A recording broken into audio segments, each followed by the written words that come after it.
Hi friends आपण मैंने समस्ते निश्चित भाव में फाइनेंस कंपनी विषय जानी से बजाज फाइनेंस हो कि स्टेट बैंक ऑफ इंडिया हो कि एचडीएफसी हो कि आईसीआईसीआई बैंक हो एसबू एक परसेंटेज थाए अर्थात सुद थाए इंटरेस्ट यहाँ को लेकिन से फाइनेंस गोटे करती गाड़ी हो टीवी हो फ्रिज हो कि जेकोसी जिनस गोटे फाइनेंस कराए तो खास करके टुएल जो गाड़ी जो मैंने किणुंट तारी पर वीडियो टॉपिक रही तो एथिरे जदि लोन नौचंती किंबा कंपनी आपण मानकू केते टंका लेखा सुद लगेबो ता लिस्ट आपण मानकू प्रति बैंक रे आपण मानकू देखेबी जो जो बैंक वर्तमान एबे लोन चली तो संपूर्ण वीडियो देखा चैनल को नया से चैनल सब्सक्राइब कर रखु पाखर बेल आइकन से ऑल बटन प्रेस करूँ जहाँफल नुआ नुआ अपडेट आपण मैंने सर्वप्रथमे ये चैनल माध्यम पाइपर।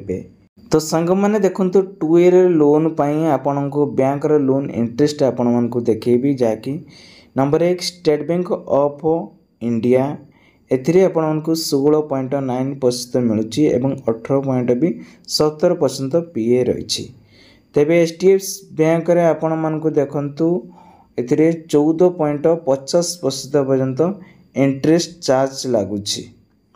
तापर आछि पंजाब नेशनल बैंक जहाँकि 3 नंबर 10.55 एथिरे सुद आपण मानक पीए रो अंडर लगुची।